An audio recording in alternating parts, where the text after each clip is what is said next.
Hey, what's going on, everyone? Vega here for SerpentX Tech. Today's gonna be a little bit different of a day. We got Caffeine and Crypto, but I'm gonna be checking out with SonofATech and some others about the great hash rate migration, which we couldn't tell much at the beginning. I've been keeping an eye on it throughout the day, still on call, still working, and just gonna be having a chill stream today. Unfortunately, the markets are still bleeding. It really sucks. But all you can do right now is stack them sats. Ethereum below 2K, Bitcoin below 30K. Let's go look at trading view and see where Bitcoin is looking in the charts. SonofATech is actually live right now, and so is Crypto Macau. So by the time you guys come in, see, we fell out of the wedge I was talking about a while ago. I was hoping we have a bounce, but nope. Yeah, looks like we're on a going to continue to downtrend, unfortunately, which is what a lot of people have been saying. Not financial advice, but I mean,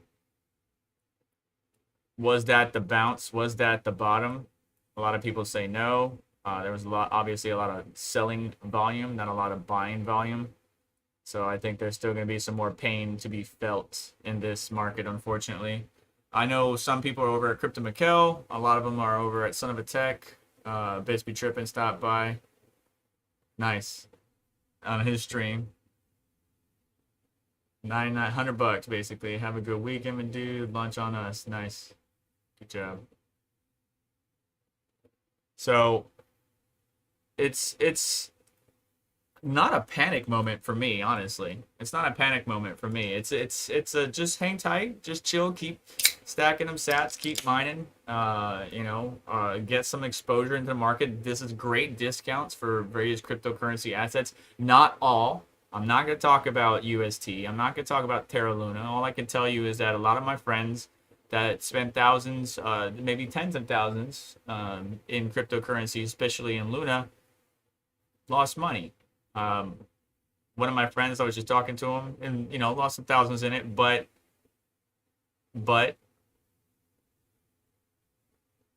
it was just bad. I don't know. I don't know I don't know how to explain this to you. Like, that's why I never really trust UST in the first place. Um, Luna got some promising features, but it wasn't something that I felt I needed to gain exposure in. Other people may feel differently, and I don't know how they're feeling now about it. So that's about it for that topic. I don't have too much news to go over. I do have my tried and true NOS. Let's see what's popping in the cryptocurrency news. Not prepared because I've been on call. So yeah, a lot of the news has been about Terra, how UST broke, why it matters.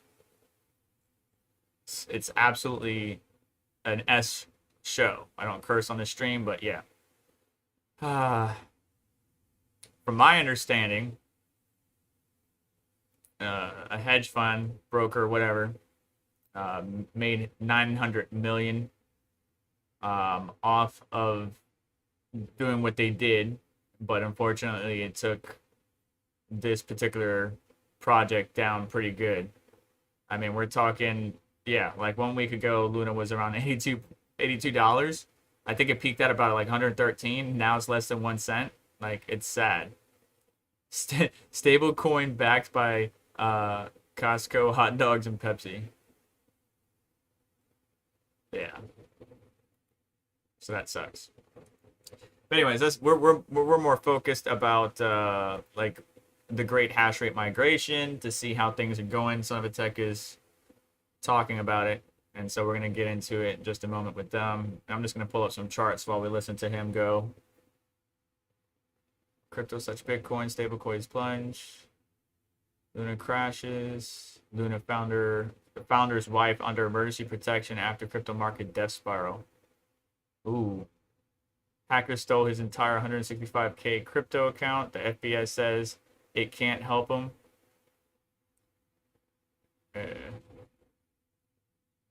Rival plan boost essentially zero. Lunar price by 100 emit Bitcoin. Okay. Yeah, that's been a bunch of Luna noise. I remember when it was up here towards the top, and now look at it. Now look at you. All that talk. All that talk. It's up 270%. Yay!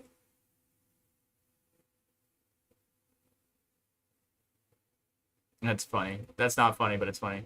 Crypto.com won't even let you buy Luna anymore, which is hilarious to me. So it's like a Robinhood situation. Isn't it illegal to do that? I'm not trying to start crap with Crypto.com. Honestly, would like them to be a sponsor to the channel, but yeah, like straight up, it was tradable. It was, you could buy and sell, and then the day that crash happened, you can't buy it and sell it anymore. And that's like what Robinhood did with GameStop. So isn't that illegal? I don't know. I'm not a lawyer. I'm not anything in that field. So let's see here.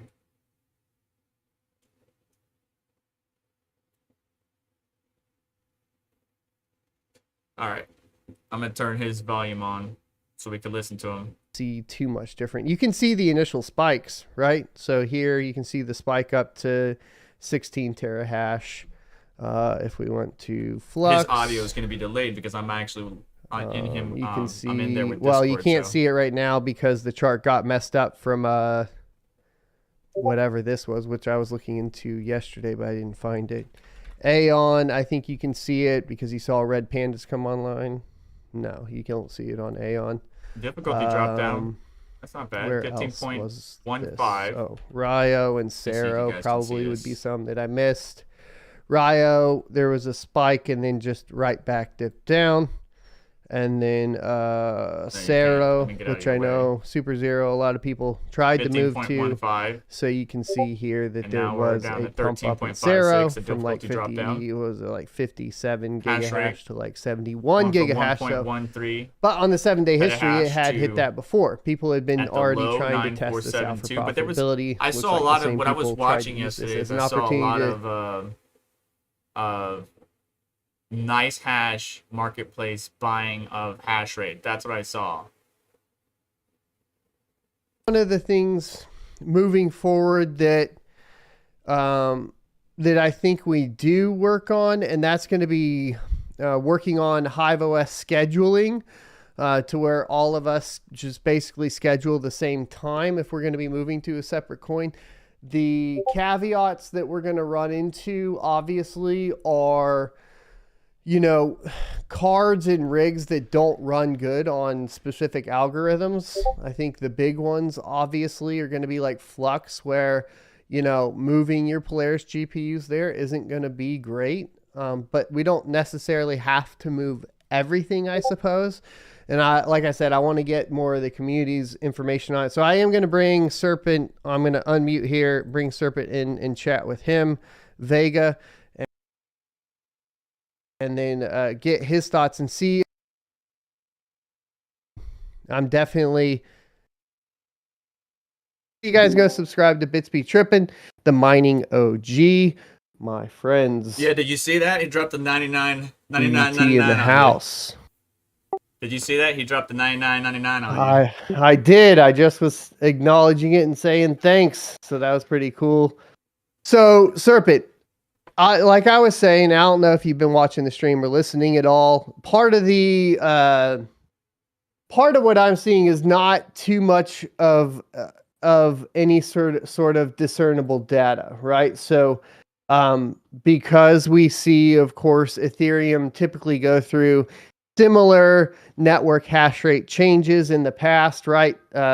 There's not anything significant there as far as hash rate moving off. And then if I'm looking at hash rate moving on to other networks, it doesn't quite account for like the 160 terahash that went down or came off of Ethereum overnight, right? So what are you seeing? Am I missing some stuff that maybe you see that you can analyze for us or anything like that? So I think it's kind of a mixed bag. I'm not seeing anything significant. Obviously, the net hash and the difficulty on Ethereum did go down, but where did it go? We got a poll that we talked about yesterday, but I'm not seeing much in the Flux arena.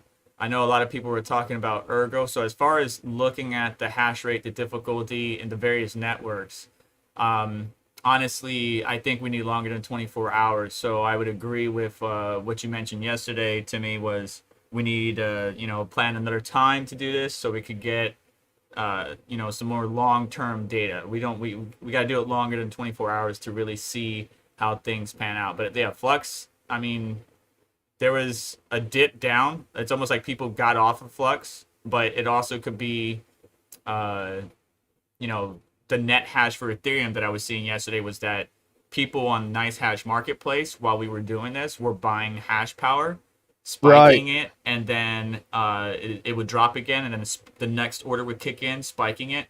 And so I think there's some kind of not manipulation, but I think there's some kind of people at the same time we're planning this as miners. People were planning to jump into Ethereum, knowing that the miners would go off. But we didn't really. We went from what 1.13 petahash to 900. The low was 947 terahash. So we did. I mean, that's pretty good. But there's a lot of ASICs on Ethereum. There's a lot of ASICs on the overall ecosystem, and I think Bits Be Trippin' and I were talking about this, or even we all were talking about this in past, whether it was EIP 1559 meetings or whatever, is that how much of the network hash rate is actually ASICs. And it looks like it might be more than what we projected. I think we were thinking like what, 60-40, 60 ASICs, 40 GPU miners.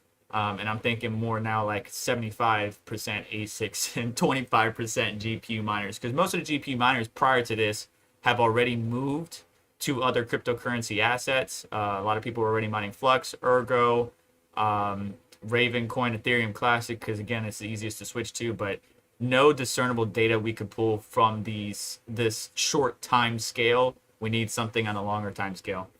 Yeah, and I think in 2 weeks, and if everybody's good with it, we plan to move to a single network and do like basically a 72-hour kind of test. Maybe start on like Friday at 9:45 a.m. We work on helping people schedule out those swaps, and then end on end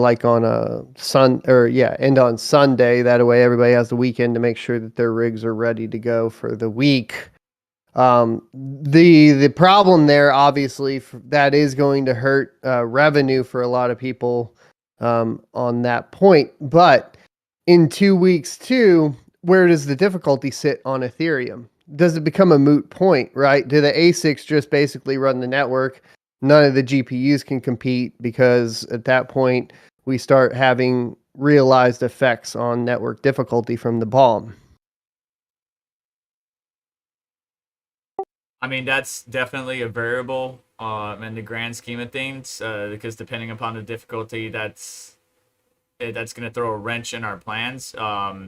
And don't we have another meeting in 2 weeks? Yeah, we'll have. Well, that I know. So on the 8th of June, Ropsten merge will be taking place, which I covered yesterday in a video. If you guys need to go figure that out, and then I think they have another dev meeting directly after that, specifically to basically, I guess, determine the success of Ropsten. But my understanding too is Ropsten, this merge is going to be, they're going to deprecate that test net right after they test the merge. So basically the way Tim made it sound on Twitter was essentially they didn't give a crap about that test net, so that's why they're doing the merge test on that first. If that makes sense. Like, Yeah. There's no nothing really important, quote unquote, on Ropsten that they care about. So they're going to move that off and not worry about it. Nothing really important to them, but yeah, Right. it's not going to be a detriment to the overall ecosystem. But I mean, so if we time this out in 2 weeks, and what was the time scale you were talking about? Like we start Monday and end Sunday? Start Friday and end Sunday. Start Friday, and so it's over. So it's 4-day time scale is what you're talking about. 72 hours, right? Something like Okay. that. So we should that see would something. that would give even the slowest network Ergo for difficulty changes time to adjust difficulty, right? Which, from what I looked at, that's kind of what we would be wanting to. That's what we would want, is whatever the slowest one is. Right. Give it time to respond for difficulty, because right now, like if you look at the difficulty chart for Ergo, it's at the lowest, because everybody dipped off on like May 12th for a while. And so the difficulty dipped off, and it'll stay low for another probably like 48 hours or so, and then it'll go back up, right? So, have you looked at the other hash rates for the various cryptocurrencies? yeah, so I was just looking at that at the beginning of the show, right? And the problem is that from my perspective, I didn't see, I think Ergo's back under 1.6 mega solutions a second. It's at 1.57 right now, according to the chart on 2Miners, which seems to be the one that updates the fastest, right? Yeah. I think it hit a peak of 2.06 mega solutions a second yesterday when we first started. And then it went back down and then came back up. Part of that, I think, is, and hopefully this is what miners are getting out of this too, or the community is getting out of it, is I think that, at least this has been my experience with Flux, is it's a lot more difficult to tune Flux in and maintain your hash rate on Flux. And especially if you're in an area that gets hot, you can that's what it looks like happened here. Like midday when it got hot, it looks like some people had issues and it dropped back down, and then it went back up for the evening to 2 mega solutions and then came back down again. And then some people might have just hopped off all the way too, right? Not only that, but what was inconvenient was Hive was having issues that morning, right? So when everybody was trying to switch their rigs, they were having issues. I'm not sure what the back end Hive team is doing. If Hive is watching SonofATech or my streams, if you guys can comment on that on Twitter or whatever, that'd be great. I'm not sure if they already posted something, but that made it harder for some miners, right? Like I actually had to switch my first Nvidia mix rig to Windows to mine Flux. And it is hot here in Florida, so my Flux rig didn't crash, but it caused my AMD rig to crash. So yes, the peak heat during the day caused issues. And Flux hash rate in general fluctuates more than other algorithms, as does Ravencoin, right? So from moment to moment, your Ravencoin and Flux hash rates are in flux. Pun intended. Pun intended. So they don't stay as steady, and that's because of the core, right? Like whenever you start moving algorithms to more core heavy stuff, or any applications in general, you're going to have higher fluctuations because those boosts are going to be coming into play and that sort of thing, right? GPU boost and whatever else. Now you could lock the core. I don't know how many people are locking core for Flux. I think most people do an adjusted a fluctuating overclock, right? Like a plus 100 megahertz, and then let GPU boost take it from there. So I don't know. I didn't see anything on Ravencoin. I didn't see anything on Flux necessarily, other than, like I said, that initial pump. We did see the most stable one that's still stable right now was Ethereum Classic. It went from 22 terahash a second up to like 24 terahash a second, and it maintained. Now, once again, I'm going to go back to what we learned there is just confirmed that I think, Ethereum Classic is more consistent. That algorithm, the ET hash, is more consistent. And it's easier to set the clocks for. So people that move to Ethereum Classic, is a one-click go. And then the second most reliable was Ergo, right? Like Ergo seemed to stick around pretty steadily as well up until this morning, right? So when it popped, it went from 15.45 to 18, and it kind of maintained that 18 throughout the day and evening yesterday, and then this morning started going down. So I think Ergo's a little bit easier to read, as is Ethereum Classic. So I do think picking those two for the single coin moves in the 72-hour test would be the easiest ones to get data from, and the easiest ones to have people move over to without too much trouble on overclocks and so on. Not saying that I don't want to move to Flux and Ravencoin later. I just think maybe initial tests and with everything as far as the merge timing and confusion would be, I guess, a little bit easier. I am again worried about, the difficulty. I think so. Here's one thing I think we do learn, right? We learn that there's a ton of ASICs on the network and a ton of institutional hash power. The only institutional hash power or large farm hash power that would be GPU that I'm aware of would be like Hut 8, right? So for the small miners, what do we have to worry about? Probably whatever Hut 8's plans are. But seeing that their PR group was like, we'll just mine something else like Polygon Matic on MSNBC, I have low faith in them being able to migrate somewhere. But I could be wrong, right? I would think more than likely we see something like Hut 8 just liquidate a lot of their hardware and try to move to ASICs or something. So not that it's a big spike or anything, but I just decided to look randomly, right? So if we look at whattomine.com. Okay. The most it depends on your cards, right? So LHR is no longer relevant, but whattomine.com still has it in there. You got the 3060 Ti L and the 3060 Ti. So when we're looking at those cards, what I noticed is the second most profitable coin, if we take out Crypto Knight _GPU algo, is Ergo. So I would agree that Ergo coin would be the one, if we wanted to do the 72-hour, that's the one I would like to switch to, me personally, but we'll wait for the community's opinions, I believe.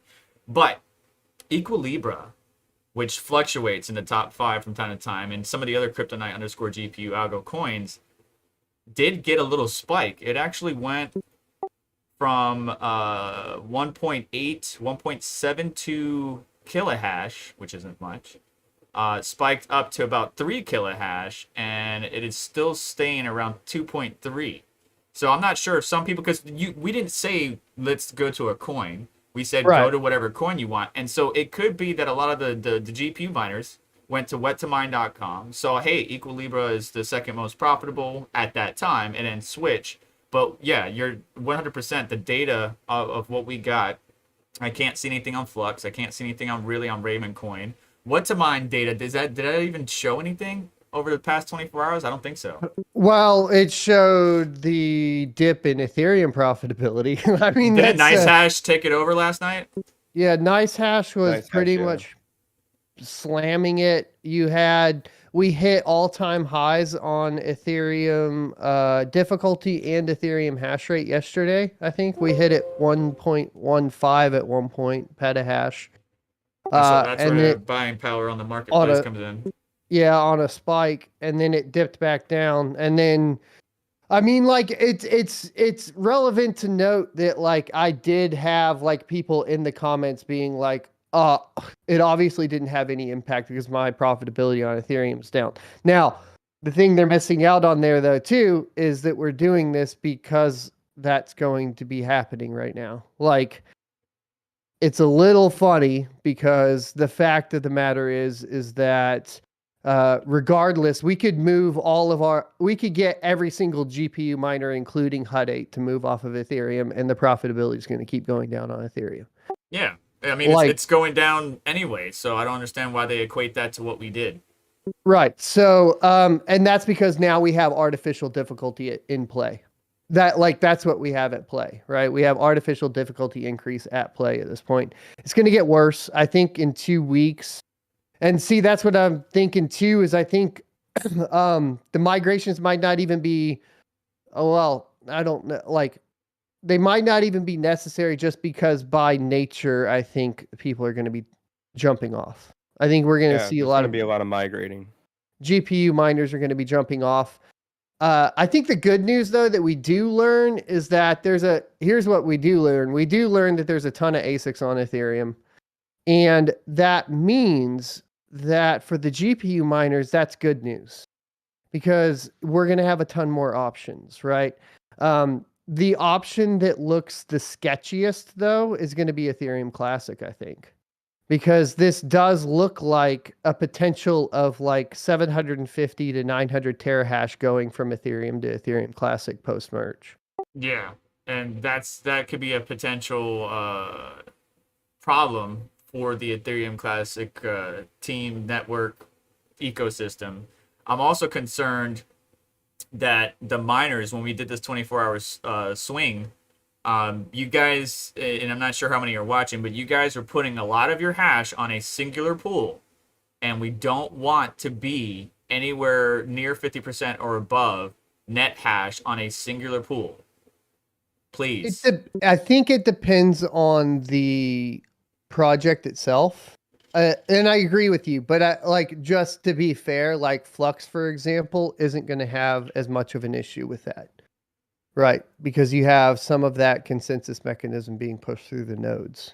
I mean, it's not that big of a deal, but then what happens when we have 700 something terahash switch over to Ethereum, swing over to Ethereum Classic, and that's all ASICs, and they're all on the same damn pool? Then we're gonna have the same problem we had before. Well, yeah, I mean, Ethereum Classic's gonna have problems, I think, regardless at this point, is what we've determined, right? Like, with the influx, yes. And it's gonna be. Look, here's the thing is, like, we know from EIP 1559, right? Like, here's one thing we know from that. We know that Innosilicon went on and came out in support of EIP 1559, and they specifically stated, you know, they were going to mine on there and continue to produce ASICs for Ethereum until the very end, right? So we know that more than likely, the only people that will be hopping off of Ethereum are like individual miners, not large firms that are in the pockets of Innosilicon, right? So, right. That's good news, though, because then we know we don't have to worry about that as much. Do they decide to go to Ethereum Classic, though, or do they just turn down all the equipment and then what, right? Like, I'm really curious on what their plans are as far as that goes. Now, the people that aren't in the pocket of Innosilicon, right? Like, because we've always had that debate too with Bitcoin and their ASICs, and how much of it is Bitmain mining and how much of it is, you know, Bitmain selling to other miners. So the same question goes for Innosilicon and their ASICs, right? Like, how much of that is from independent firms and how much of that hash rate is directly from Innosilicon?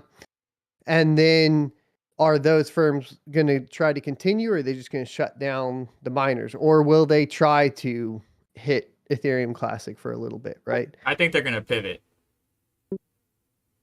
You think they will pivot to... I think they're going to pivot and continue to produce in the Ethereum Classic for Ethereum Classic. And then if their marketing team or whoever above them decides, hey, we're going to start creating devices or products for XYZ cryptocurrency. Because realistically, until that merge happens and we see Ethereum is no longer mineable, right? We're going to have a lot of ASICs, as we discovered, probably move over to Ethereum Classic. But what is the next coin that the GPU miners are going to go to? Whatever that next coin is, that most of the net hash and the GPU miners go to, and it becomes like the top 5 most profitable. I think we're gonna have a lot of reverse engineering or engineering to try to target that target audience, right? We're gonna have new jazz miners that mine certain coins, or new ASICs that mine certain coins, and then we'll have to see how the ecosystem overall plays out. But I think they will pivot. Well, you're just saying they'll pivot on building new ASICs. You're talking about Innosilicon themselves, right? Well, just the various manufacturers that are out there that build For these ASICs, devices, yeah. yes. Or iPolo or whatever, right? But the question is, what do the actual farms that currently have those ASICs do?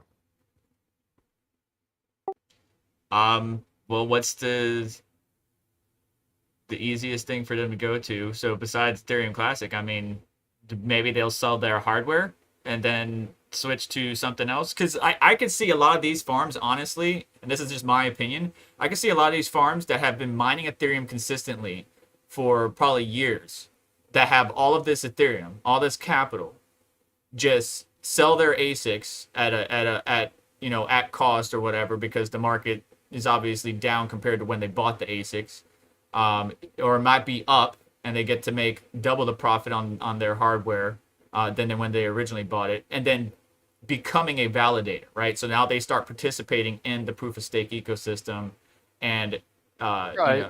that I could see some farms doing. But as far as what are they going to do with their ASICs, they're just gonna some are going to point to Ethereum Classic, some are going to liquidate and just go straight proof of stake. But I don't know if that answers your question. That's just pure speculation on our part now, because we don't really know what these farms are going to do unless we have direct contact. You got direct contact with any of these big farms? Because I don't. No, I don't know. I mean, the only person we could ask would be Bits, I suppose. But I don't know that he has. I mean, I think he has contact with like specifically Bitcoin farms. I don't Right. necessarily know about. That's We don't, and it makes me feel like Silicon is running most of these ASICs themselves. Because it's not like I've sat down. I haven't ever seen it. Like, there hasn't been anybody in the news that was like, we're starting a public IPO for an Ethereum ASICs mining farm. Like, that's not something that happened, right? Like, so I don't know where all that hash rate's coming from necessarily. well, But I mean, if you look at some of the cryptocurrencies, let's see something real quick. Isn't there an unknown? Isn't there like an unknown hash rate? Like we have known hash rate and then we have unknown. So I wouldn't be surprised. You manufacture these things, right? And you're at the plant. You probably have a subsection of that plant that is just sitting there with the connectivity you need to go ahead and, as soon as it comes off the line, hook it up and start mining, and to build that company more revenue by mining the new cryptocurrency or whatever cryptocurrency they just built that machine for. So InnoSilicon, and what isn't InnoSilicon the one that goes to the meetings with the Ethereum devs? yeah, that's what I was saying. They were the So ones that came out in support of EIP 1559, which basically, um, I mean, like because I remember watching that and when that was going down, being like, okay, well, if Silicon supporting them, there's no protest from the miners at this point. Like right, you can't like there can't be a protest. Not that a protest from the miners would have mattered anyways, because it's not like they allow miners to vote on changes. So, but that being said, like even a protest of like a mass exodus of like hash rate didn't matter. What I do think though is that a majority of the hash rate that's on ETH will continue to stay on ETH until the very end. 100%. They're not gonna move until it can be no longer mineable. The day it happens and their machines are just sitting there idle is the day they will shut it down. Um, But but in like 4 weeks or a month, all the small GPU miners may be more profitable on other coins. So what I'm saying overall is I think this is a good sign, because it does mean we probably don't have to worry about a huge influx of hash rate that's going to hurt the smaller miners on other coins. 100%. And so I'm guessing you're extrapolating that from the test that we just did over the 24 hours, but you also want some more from the 72 hour time frame. But Right, yeah, like we're good. let's say everybody hits one coin. I think that would be some extra data that we could get that would say, okay, how much is that going to hurt it? How much more price discovery on each of these coins are we going to need to see, if any, right? Like obviously we need to see some. Right. Um, like if I was to stay on the pool for Ergo that I'm on with the current revenue, I'd be at break even essentially for my farm. So that's not going to work. But I have some, I mean, like obviously I'm on a small pool that's not finding a lot of blocks. So there's that to be said, right? So, but the question is like, yeah, we need to do a longer form test. I think single coin's the way to go. I do hear other people just want to do in chat, we're saying just a long form test of let everybody move to wherever they want. What are your thoughts? Do you think like we do a 72-hour like long form test where everybody moves to wherever they want like they did this time? Or do you think we move to a single coin? And then obviously I'll get a poll going for this too. I would say single coin, because we don't got that data. We have a lot of people that just seem to have spread out, but we also have a lot of uh, people not participating, right? We had a lot of people in the Discord and various chats saying they're not going to participate. Uh, but, you know, if we can get a majority of them, and Ergo is, again, the second most profitable coin. I guess depending on your GPUs, it could be, third or fourth. So if we choose a coin that is it's still pretty profitable for them, then they may want to switch versus, I don't know what is it going to take for them to move other than the door shutting and they can no longer mine Ethereum. But yeah, we should do a poll.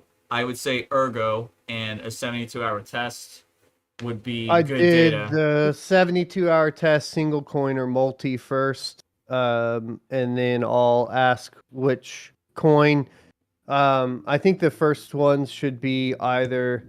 I think Ethereum Classic's out. I think all ET hash coins are out. Right. Yeah, because that's going to be heavily. Like at this point, we can just go ahead and write those off, and just hope that they get the price discovery and from the ASICs. That's kind of like all that, because the hard yeah. And then when all the ASICs switch over to that coin, Ethereum Classic, you know, If Ethereum Classic gets the proper price discovery and makes it, incredibly profitable, then GPU miners can move over there. But until we actually know what's going to happen with the ASICs, it seems like a moot point. right. Well, I mean, this proved a couple things. We know there's a lot of ASICs on the net hash. We know there's no, I wouldn't call them in no disrespect. I know you guys probably gonna bash me. There's a lot of lazy miners. They don't mine projects that support them. They just mine whatever's profitable so they can get their profit and get out, which is respectable. I understand that. I understand that completely. But it's always been a game for many years that GPU miners will jump on a new project, they mine as much as that project until an ASIC is built for that project, and then they will move on to the next project. And it's this constant wave of trying to stay ahead. Well, it's always like if you go like full on spec mining, right? It usually goes CPU mining at first, and then it goes GPU mining, and then sometimes some FPGAs, and then it goes to ASICs, right? Like, right. That's kind of the natural progression of most of these, most coins, right?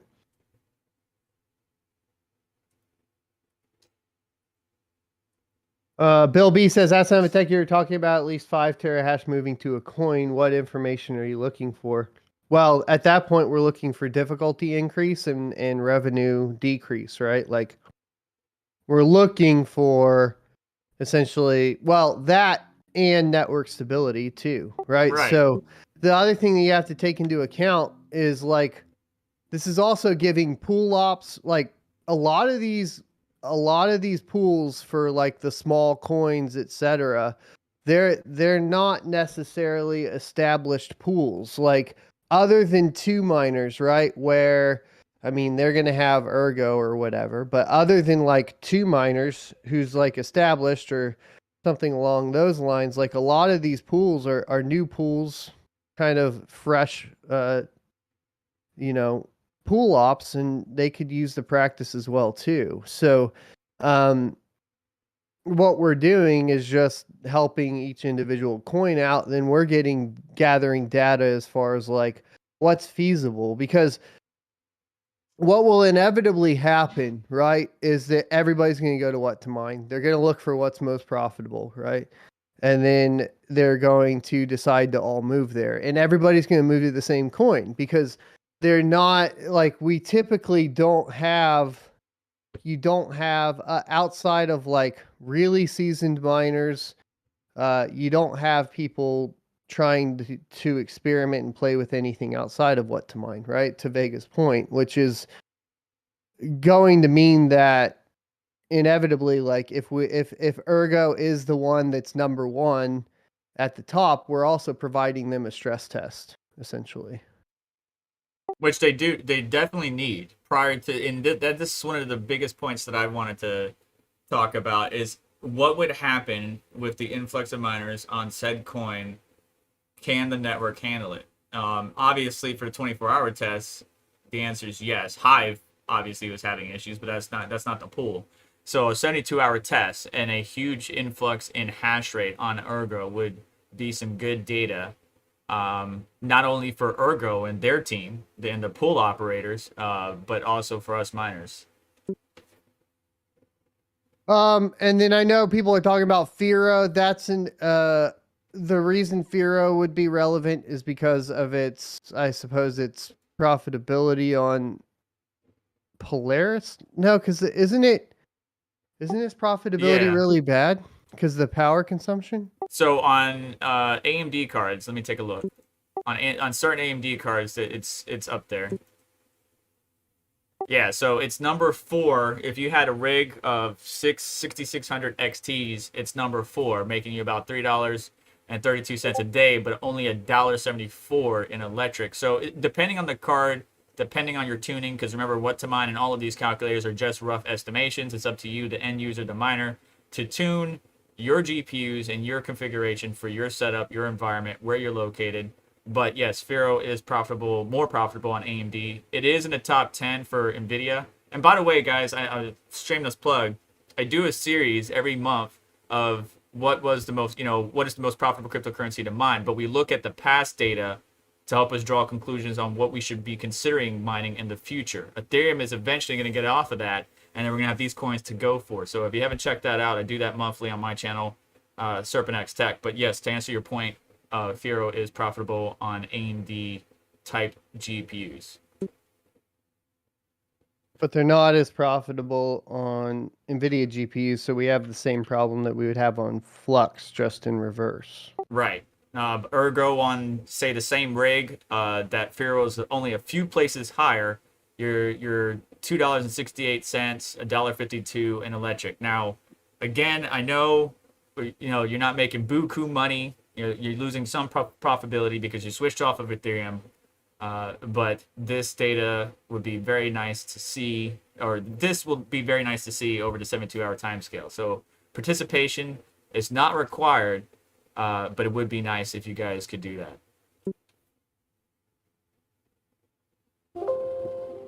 Because eventually it's going to happen, guys. It's going to freaking happen. You're going to get kicked off of Ethereum. You're no longer going to be able to mine it. You're going to have to move to a different coin. What is everybody going to move to? We just proved in the poll and what we saw in the miner data that we don't have a concrete answer for you. And we don't have a concrete answer because we need long-term data. But Ergo would be a good test to determine, 1, again, network, can it handle it? 2, can the pools handle it? 3, what was the third one? Said something. Which one? Sorry, I was trying to read chat too. I have ADD. What can I say? It's all good. No. So I think because Detroit Iris made a good point. He said we could combine Firo and Flux on a weekend where like AMD equals Firo, and we move all of our Nvidia to Flux, which could potentially work. I think. I mean, unless we go freaking Equilibra. I mean, Equilibra is one of the most... So these Kryptonite _ GPU coins are not looked at, right? Conceal is a privacy-focused coin. A lot of good things. My buddy Savage Mine used to cover it. But a lot of people, don't pay attention to that. But the Kryptonite _ GPU coins are top 5, top 10 most profitable. But not everybody wants to switch to that. So that's why I believe SonofATech is saying Ergo. From my perspective, Ergo is the easiest to move and isn't going to cause significant overclock changes from Ethereum and everything. So I just think it's an easy first one to do. Also, but Firo is the same thing. Firo is going to cause higher heat, higher electric output. Some rigs may not like it, just like Ravencoin. Right. Kryptonite GPU coins would be the next one that we could do though, right? Like an Equilibria or Rio or whatever. Which I think is valid. The thing is like there's not... When I was looking at both of those, Equilibria and Rio, like I know Rio just recently had like a little bit of development, But like a lot of the kryptonite GPU coins had very little, if any, development over the past like 2 years. Right, and that's the biggest killer of cryptocurrencies. Yeah, it's profitable to mine, but if you don't see any activity on that particular project, submits, commits, it Plus, kind of we makes it also hard. have to start thinking about which ones are going to be the easiest to liquidate as well. Which ones have the most potential to be hitting exchanges? Obviously, Flux, if you're on Nvidia, freaking great because we're about to have deposits into crypto.com for Flux. Um, Ergo is a decent option because it's already on KuCoin and a few others, and it hopefully gets this bridge set up with Cardano here. I know ErgoDex already has it on the Cardano testnet, That's what I'm waiting on too. and we know that Charles Hoskinson already yesterday or earlier this week when all the shit went down with Terra, basically was like, you guys should look at SIG USD. What's SIG USD? That's the algorithmic stable coin on Ergo. Just a heads up, just to talk about liquidation. Ergo, I think, has like around 20 exchanges or it's 20 ways, not 20 exchanges, but like, different pairs that you can liquidate with it. Flux has 40. Ravencoin has 73. But then if we start looking at these kryptonite underscore GPU, Conceal, Rio, Equilibra, then it becomes even less options for liquidation. Right, and that's going to be one of the concerns. So, I think that does put us in that realm of we're going down the right path of what Ravencoin, you said, has a lot, Ergo has a lot, Flux has a lot. So those are the ones you're looking at for easier liquidation. Yeah, the reason we're not choosing Ravencoin or the reason Firo and Ravencoin aren't as profound is because, again, the amount of electricity, heat, more core intensive. The easiest to move to would be Ergo. Yeah, you know what Flux should do? Drop Terra and add Ergo. Hey, Ergo has Flux, get on it. tokenized. Yeah, that's the play. That's the play. That would be great. Oh, Jake. Yep. Throw some comments in here. What you switched over to Ergo for the 24 hours, right? Yeah, so I did Ergo. But I did 2 miners. So I mean, I didn't have the small pool payout problem, I would say, as much, of course. But yeah, I mean, the heat and power were the biggest pro in the whole experience, compared to ETH currently and compared to other coins, I would say. And what did you vote for the 72-hour test? Ergo as well? I voted Ergo for that test as well. Yeah, because I think yesterday, like you were saying, we were all over many different coins. Makes it a little harder to see our impact. Definitely a single coin 72-hour test would definitely make it like we would be able to clearly see what kind of impact we should have on that chain and that Right. coin. If we just do 4 or 5 different cryptos each test, I mean, we're probably going to just keep getting the same result, more or less. People want us to talk about Cortex. So Cortex has been around a while. I've covered it before. I have a WTF is on it. They'll give you a brief overview of what it does. As far as like, obviously, it's supposed to be AI on the block. Thank you, Matthew, for the donation. 15 MYR. I think that Flux has a better chance of getting to AI on the blockchain before Cortex does. Yeah, I would agree with that. That's kind of what I see as far as that goes. Now, I could be wrong.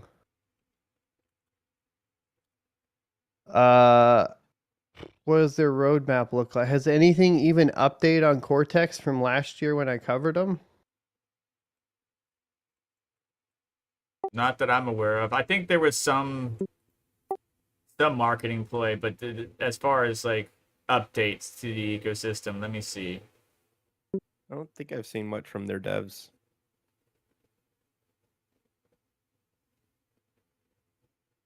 Their last pin on Reddit was from 3 years ago.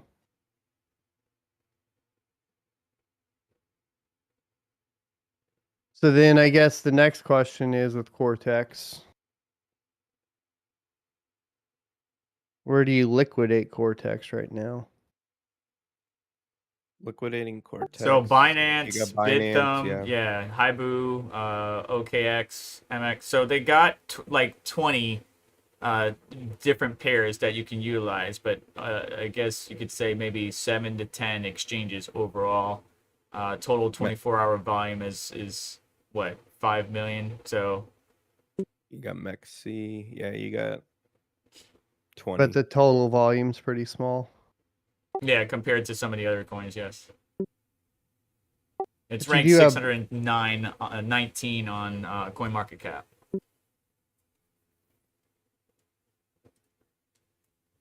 Which is not terrible, to be honest. Still I pretty guess decent. if you have access to Binance, it's not a bad option. I don't know if you could move a ton over there, though, right? See, what I don't like is this, and you can't see it, but on my screen, when I go to their GitHub, there's, you know, like flatlining. Like there's a couple things they're making updates to, like the Torn FS, Cortex Thesis, but everything else is kind of flatline. There's not a lot of activity on the development side, but it does look like they're making some moves into the AI space. You are utilizing it for some features, but I haven't done a deep dive like you guys have. So the thesis is, I haven't done a deep dive either. It's just people are asking, so I figured we could poke at it all together, right? Okay. So They are active on Twitter, at least. Yeah, I see that on Twitter. Like they followed me on Twitter too. Yeah, on Twitter they're active at least. I mean, your last post there is what, April 25th? they have a Docker image for a full node if you want to go run a node. With Cortex, I'd probably put obviously Nvidia GPUs on there because I know I've already tested that before. And then I would probably build my own node and solo mine it. So AMD cards, like 6600 XT, it's in the top 10, but it's towards the bottom of the top 10 as far as profitability. So it's really hard to find a coin that everyone can mine that would be, just as profitable or close to as profitable as possible to Ethereum between all the different makes and models that we all have. So there's Right. going to be some sacrificing that, like me, I'll be more than happy to sacrifice my profitability for this test. And then as far as market cap, the only thing that has $1 trillion market cap is Ethereum Classic. Is that correct? Is it trillion? You mean billion? Billion, yeah, sorry. Trillion, and they overtook Bitcoin. Overtook Bitcoin. No, it's Yeah. the only thing that has but the ASICs are going to go there. I mean, as long as Ethereum Classic's not going to be the go-to off the bat, but over time we should see price appreciation, and then And over Raving time Coin's it the next largest. might become profitable. But in the short term, Ethereum Classic isn't going to be the most profitable for GPU miners. Somebody said Caspa. First of all, you guys need to understand that Caspa has no intentions of remaining proof of work for GPUs. They're going to be moving to optical proof of work. That's the entire point. And they're already doing FPGAs. Caspa was a spec mine coin. Remember when Vega was talking about what GPU miners do? We support the networks when the networks are early on and they haven't fully vetted out everything, and they eventually move to something else. Heavy hash specifically is for optical proof of work, which is basically using lasers to mine. That's the most basic thing I could explain. Basic way I could explain it, but it's going to be specialized hardware specifically.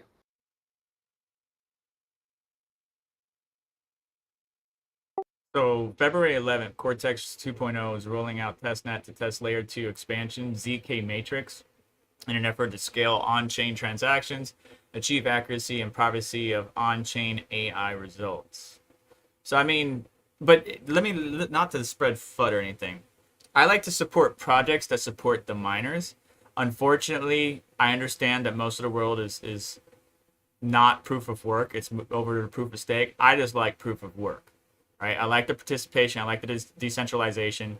Not every coin that is proof of work supports the miners. They utilize the miners, like SonofATech said, to kind of vet out everything, and then once they get up to scale, they start making plans on what the next stage is, moving on with their lives, and then the miners are kind of left in the dust. Wasn't there some beef with Cortex in the past? Anybody remember that? I thought it was the issue of being in China and then having to move to somewhere else. Or was that Conflux? I think that was Conflux. Hold on. Yeah, I think that was Conflux. I could have swore something happened with Cortex, but no, it's and also isn't Cortex, you need at least a certain amount of memory on your GPU in order to mine it, and not everybody in the GPU ecosystem is going to have that. 6 gig minimum. So that's not something that we can easily switch to. Of course, you still got all the 4 gig cards out there. Yeah, there's still a lot of people running cards like that. Even 1063 gigs, even though they're not as profitable, they're still mining. I don't know, man. I think they're moving away, I think most miners have been moving away from 4 gigabyte for a while, right?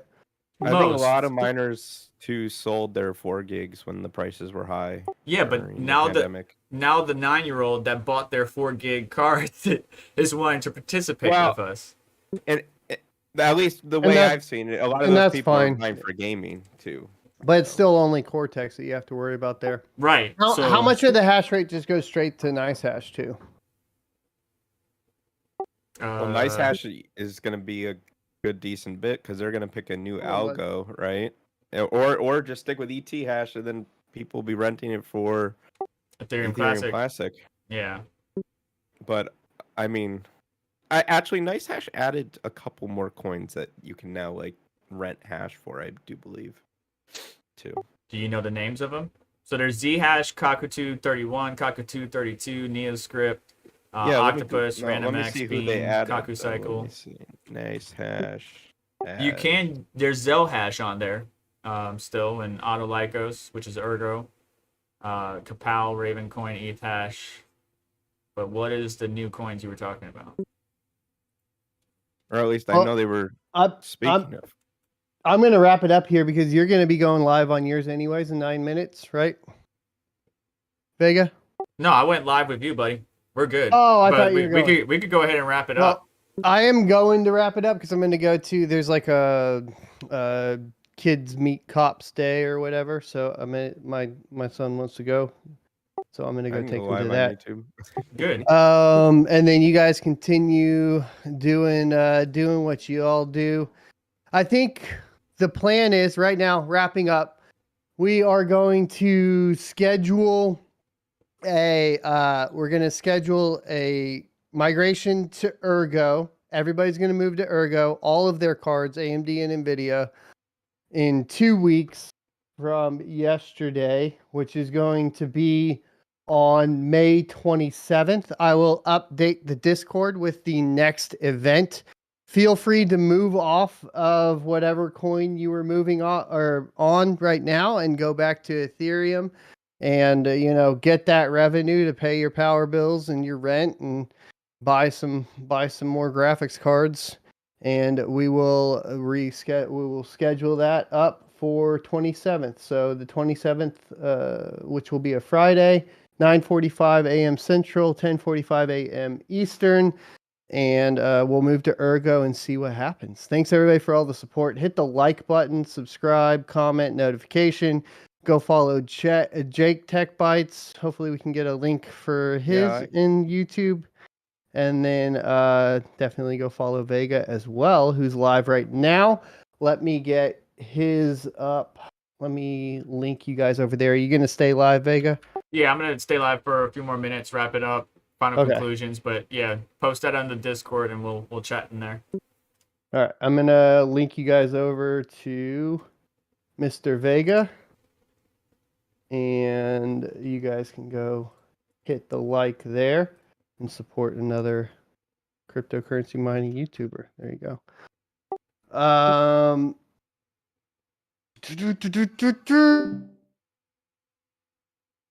All right. So, you heard it from the man himself. Let's see what we're gonna do. All right, Jake, you still staying, Jake? Because you're gonna be coming in with me. Son of a stream for the books. Blind Run. Well, I'm just gonna wrap Yeah. up some things here. Blind Run, have fun with the fam. I gotta do this video on Quick Swap too. I'll see you in a minute. Oh, like Twitch. All right. When Jake's ready, I'll unmute him. There we go. Because I don't want to give away any personal information. Obviously, Doc's my boy. Blind Run, so I muted that.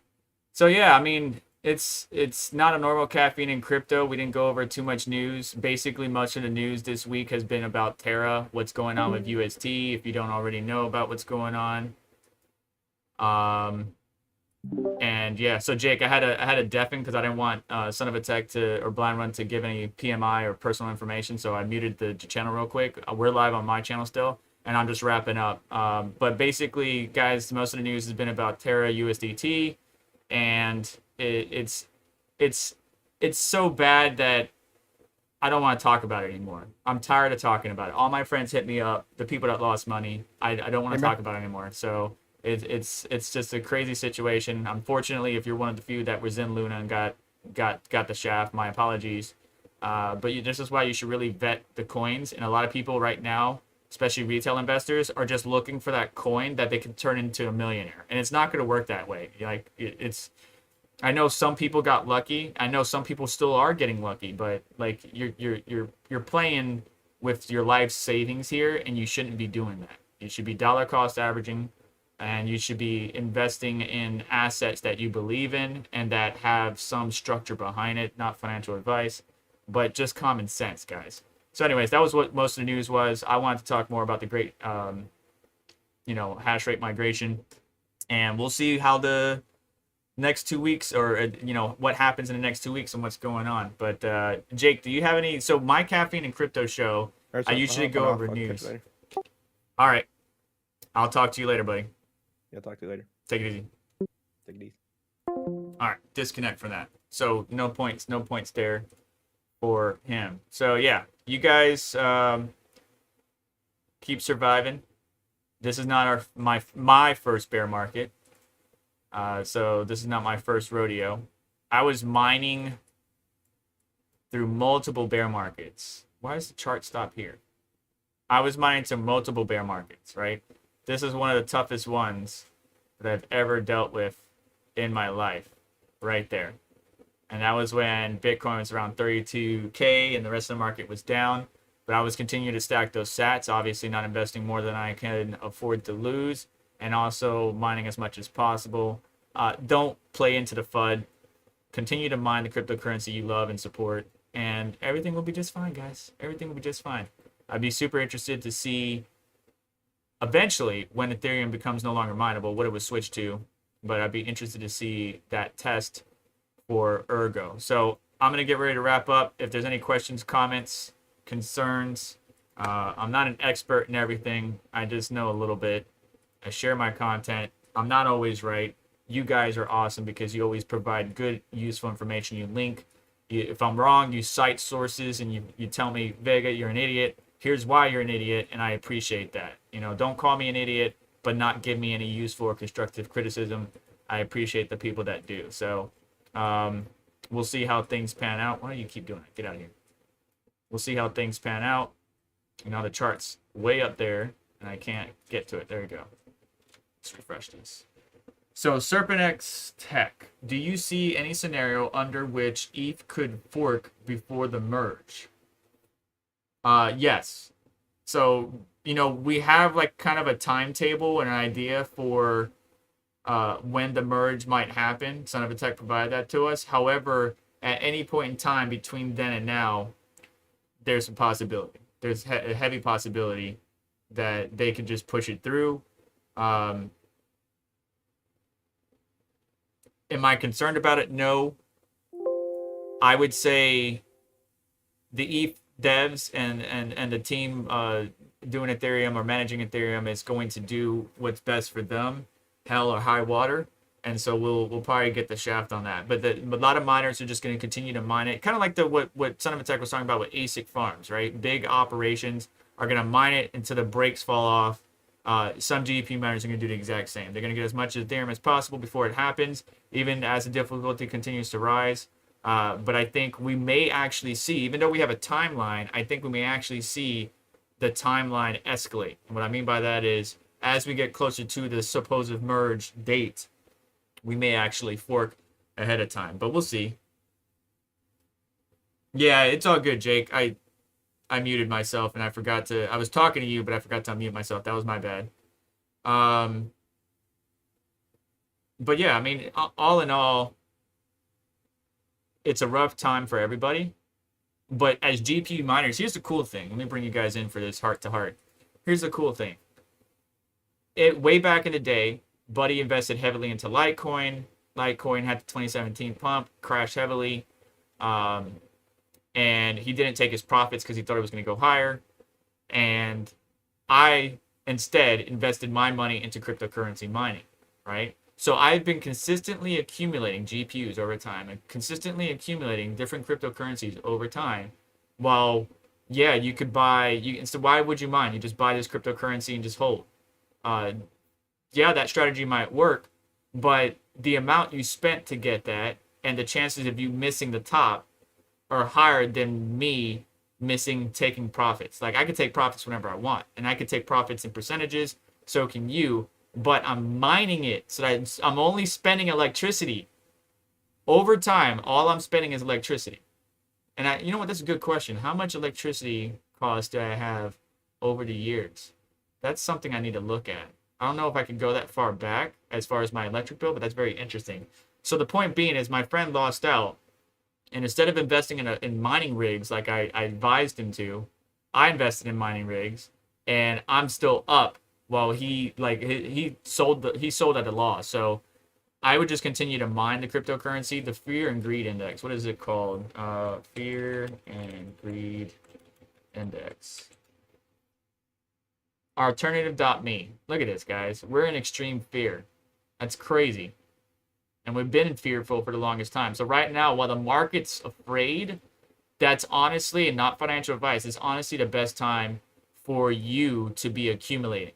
Whether it's through mining or dollar cost averaging, you get paid, say you make a $1,000 check. Some make more, some make less.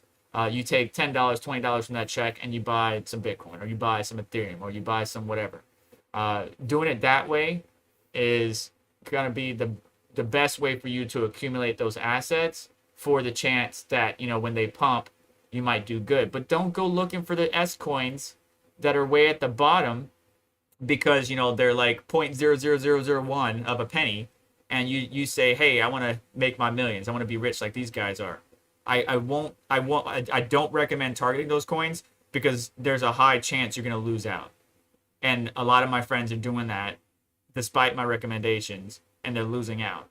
I mean, maybe right now is a good time to get some of those S coins because they might pump, but just be careful, man. I feel really bad for the people with the Terra situation. I warned some of them, but it's whatever. And I wish you nothing but the best. The funny thing is that my buddy that did get hit on the Terra situation is asking me to keep an eye out for GPUs at a good cost because he's ready to go GPU mining. So I'm going to set him up a rig. I'll keep that updated on my channel, and we'll see how things go. Jake, thank you for becoming a techie. Good luck, bud. Go be safe and stuff. Not financial advice, exactly. But yeah, so good to hear from SonofATech on the great hash rate migration. We'll see how things pan out in the long run. Plan is to switch to Ergo. Jake, I didn't see those coins, by the way, from NiceHash. I think they're planning to add them. I don't think they added them yet, or those different algorithms. So we'll see how things will play out in the long run. But it was funny to see NiceHash be the top one here on what to mine throughout the testing. We just need more data, and we need a longer time scale for that data to really kind of level off. 24 hours wasn't enough. We figured we would get more information out of it, but we couldn't see much on the other coins. And because we were so dispersed over a large area, we couldn't really identify, okay, did we have a significant impact? And then on top of that, you have people buying net hash through marketplaces or renting hash power while we were switching off. So that's quite unfortunate. But I do got some good stuff coming in the future. Remember, I got the 6950 XT, and I'm trying to mod it. I had some issues with it yesterday, but I'm trying to mod it. And I'm surprised everybody keeps downvoting this crap. They really don't like this card. But yeah, the ASRock OC formula, I'm trying to mod it. So it's very disappointing. The refresh is lackluster. They're using faster memory, yes, but the problem with faster memory is looser timings. And I should have paid attention to that, because when I was doing hardware bot and I was looking at my memory overclock was high, but I looked at my timings. I was like, wow, I need to tighten up my timings. So I need to make some adjustments there. But that should have been my trigger to be like, oh crap, 18 gigabit per second. Yeah, it's faster, but it's going to have looser timings. Does that impact hash rate? I would think so. So if I could flash this card with a 6900 XT 16 gigabit per second BIOS, maybe I might be able to get some of that hash rate back, but I still think there's other variables at play. AMD driver optimizations, and of course miner dev optimizations. But the miner devs are more focused, like NB miner and stuff like that, because they can mine on both sides of the coin, or both sides of GPUs, right? So AMD and Nvidia. I think honestly they're more focused on the LHR testing, stability, stuff like that.